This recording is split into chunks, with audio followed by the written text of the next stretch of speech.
Hello guys ha, magandang laban.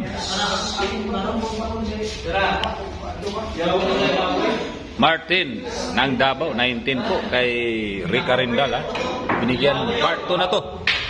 Pangalawang laban na to nila Rica. Magandang laban guys ha. 19 po. Maraming nanonood sa labas, namumusta.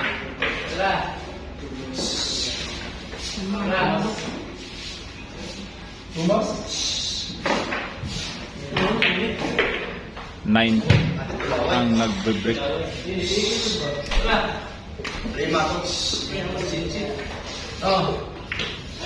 Martin, ang palayaw po ni Martin ala Esquinol, sabi ni Mio. Maganda.